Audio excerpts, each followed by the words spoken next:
Hello there you, welcome along to a very, very special London Live indeed. Because tonight we're going to be enjoying a performance from a young lady who is undoubtedly the biggest breakthrough artist of the past year. Already tucked neatly under a leotard belt. Well, her single has had 138 million views on MySpace. It's just mind-boggling. Also, she's got a top 10 US album and a #1 single here in the UK. Who we're talking about? My Lord, Lady Gaga. Just dance, gonna be okay. Gotta do just dance. Just dance, gonna be okay. Just dance. When I come through on the dance floor, checking out that catalog. Hey, can't believe my eyes, so baby with me. Welcome to the show then, Lady Gaga. She's Thank here. Nice to meet you. Welcome to the UK. You're enjoying it? Is it going good? Yeah, it's looking amazing, and everyone's so nice, and they love the record, and it's all about that. So thanks, guys. I've got to say, when I say you've landed here in the UK, I mean, you are just like a sort of sexy alien creature thing that's just landed in a lovely way. And I don't know whether to laugh or cry. Like sexy alien, can I work It's that? good. I think it's good. I just mean you've been this creature. I think, you know, you've been a real sort of splash of excitement and ray of sunshine, and the papers have gone crazy for you. You've just had a real run in the papers with all your amazing outfits on and with your attitude. Was that sort of a planned assault on the UK, or do you kind of just always rock it wherever you are? This is your style. Well, it's funny because it's been quite different everywhere else in the world except for the UK. I've always been the way that I am, but in America, the way that I dress is kind of like, oh my God, what is she going to wear today? And they didn't really quite understand me or my music for a very long time. And here it's like everybody really loves it, and they love pop music, and they want to have a good time. And there's a lot of really strong, real artists that come out of the UK, and I'm just happy that I'm being embraced, and thank you, I'm grateful.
So your album, The Fame, let's talk about that.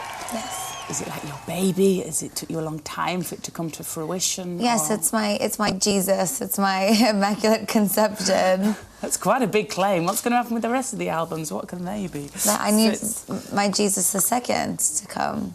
You know, it's like I really spent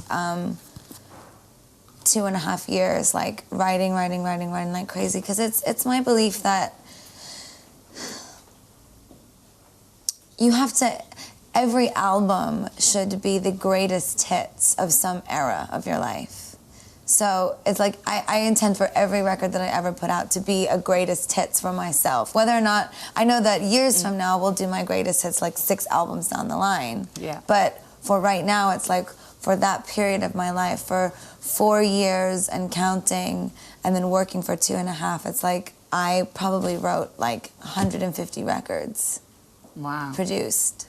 So there's no filler in there. Each song on your album, you're just very pleased It's my with. yeah. Like each one that's on there is like one of my favorites, and I think that it's epic and classic and deserves to, like the songs had to fight each other to be on the Fame, if that makes any sense. And you want longevity with your career, so like you say, in 10 albums' time or whatever, so you hope that in a few albums' time, you don't think you look back on the Fame and be a bit cringe, like can happen, like, oh no, I was so young then, or that wasn't right. You think you'll always be proud of it. That's the safety blanket in what I do. I don't know how other artists work with their own music, but I make sure that every video and every song and every outfit and every live performance is so fluid and a completely fleshed out concept and idea, to the point that, like, when it's all finished and done, that I can say that was our best work. Put your hands up, let's go.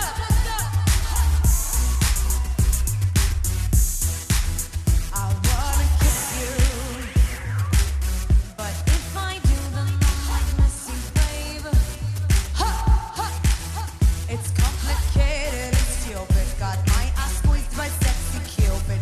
He wants to play. I love game. Hold me and love me.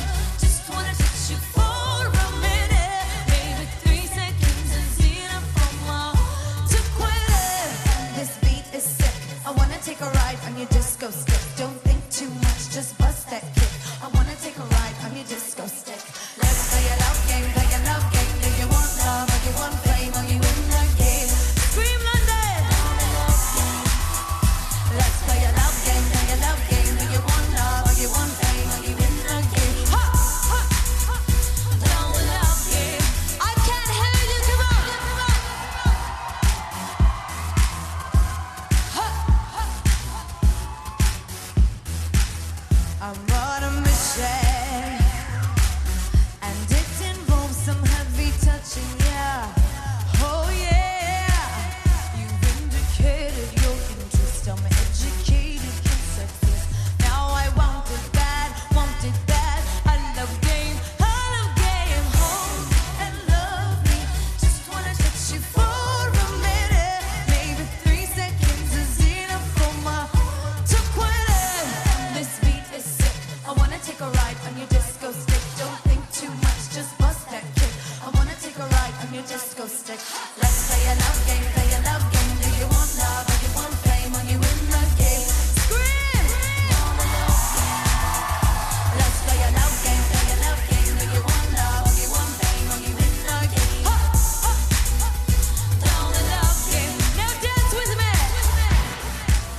And what's... Well, I know it's a bow on your head. Is that a designer bow, or is that something you've No, made? I made that one. Did you make it? Yeah, I wanted to make it taupe. I wanted it to match my shoes. And are you quite a good seamstress then? So you get on the sewing machine, do you put bits... I mean, do you put bits of feathers on things yourself and bits of sequins? I saw you once in some sequined pants. Yes. Not many people can wear flesh-coloured large pants with I really sequins love on them. and work that look. Thank you. Well, I do make some of my own things, but a lot of the stuff I design it and then have it made. And this in particular I had it made. But I used to make a lot more of my own stuff when I was living in New York. I used to go to M&J Trimmings and buy like every disco mirror that they had in the whole place, and I'd be sitting at home like with gem tack, gluing it onto a bra or whatever it was that I was doing. You know, it's... I just really love to make things and create and come up with new ideas. And now I don't have as much time, so I sometimes have to call out and have it. You just got to call it in now, yeah. Yeah. So are you inspired by your mother's style? Has your mum got cool style? Well, Or did she she's a maybe lady. a few years ago? Okay. My mom's a real lady, so it's like I always try to keep that in mind when I'm doing stuff. Because as avant-garde and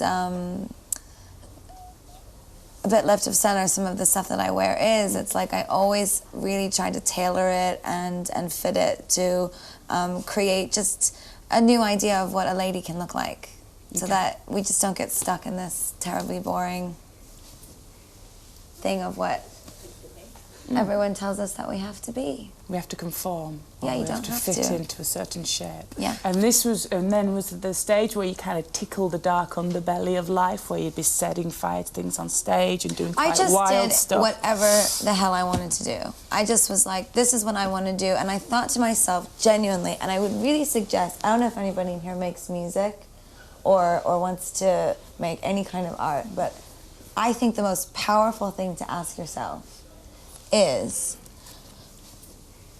what would I be jealous of if I went out tonight and saw this kind of performance? Like, what would boil my blood and so angry that I didn't think about it?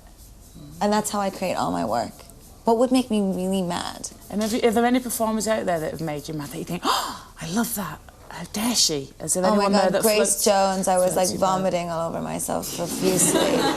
I couldn't take it. I was at her show and I was just like, wow. she changed for every song. Have you ever met her? Yeah. Have you? Did you I met her that vomit night. then, or did you just trump? I didn't. Her foot was bleeding. Oh. So I'm just like, you know, so I grabbed a napkin and I had like some, it was like a bubbly water, and I started to like blot her foot for her, and I said, I feel like Mary Magdalene. Wow. And she would And be she laughed, yeah. and then, yeah. Wow. She's just like, it's just, it has to be one of the most amazing moments. Have you kept the napkin? No, come on, I mean. Oh, okay, well, don't, you know. I mean, I'm not telling you the rest of the story because I hold so sacredly my exchange with her, but I just thought that was such an amazing, wonderful... Brilliant. And so you were backstage and she cut herself? I think her shoes were too tight or something. I mean, it happened. Tell us about Akon. He's good vibes, isn't he? He's a good man. And did he come on board as producer, just to bounce ideas off with? How did you work with him? Well, Akon I met as a writer. He asked me to write on some projects with him, so I went in the studio and we would write, and then he'd bounce ideas off me, and he just got really interested in me as an artist. I was already signed to Interscope. Vincent Herbert had signed me. And I was still working on the record, and I finally wrote Just Dance. And I had a buddy of mine play it for him. And Akon was like, oh my God, this is it, this is the new thing. And then he wanted to jump on the record, and then, you know, that's kind of where it all started. They say a hit record breaks every rule and can change your life. And it did. And it did? Yeah. Has your life changed? Forever. It's forever. Now I know it's television, but there's 1,300 of you, so let's jump!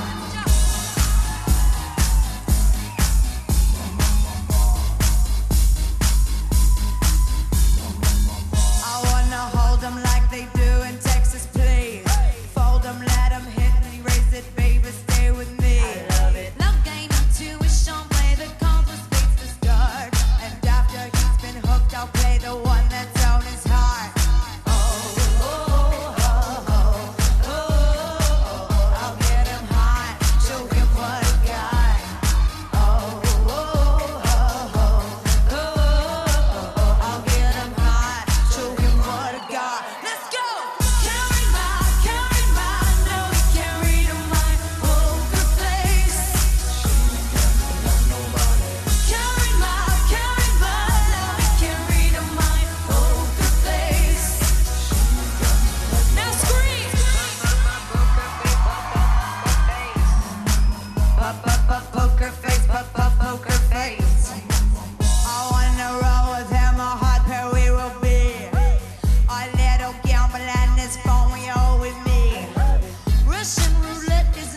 So you've written before for the Pussycat Dolls, Yeah. haven't you? That's right, and for Britney, and New Britney. Kids on the Block. So you're a very talented songwriter for other Thanks. people as well.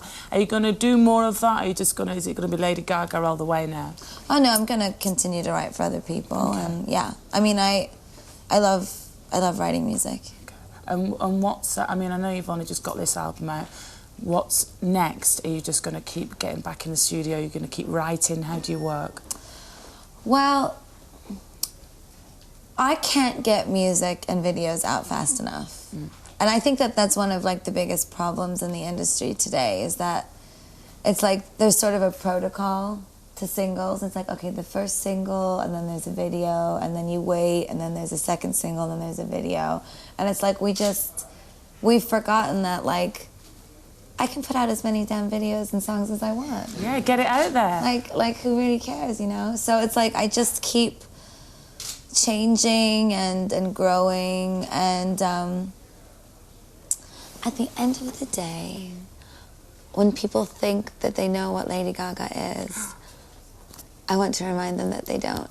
Ooh, I love that. We're going to end there. That's perfect. I hope to be interviewing you about your 10th massive album. You will.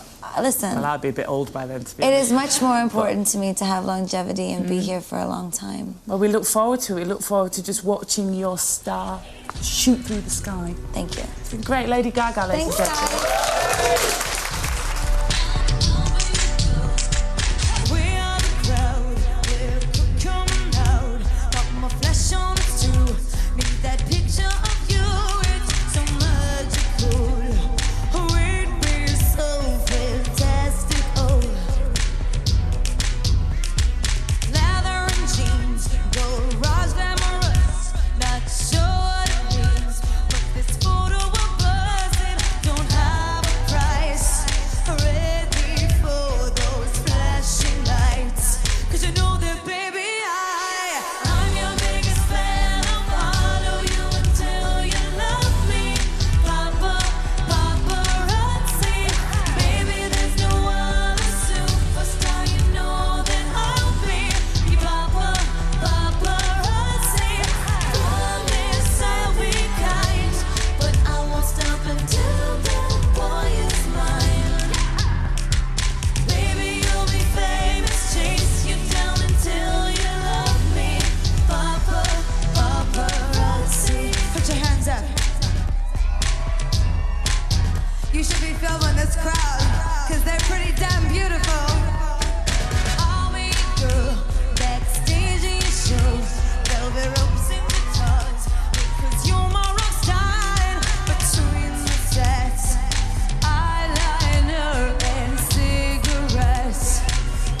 Oh yeah, shadow boots, yellow dancer turn.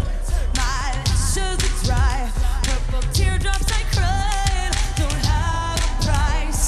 Loving you is my cherry pie, 'cause you know that, baby, I'm your biggest fan. I'll follow you until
Thanks, guys. I really want to touch one of you. Yes. Hi. Gosh, you look so amazing. Hey, work it. You know what I can say with real confidence? I have the best looking and best dressed fans in the world. It's the best. Hey, everybody!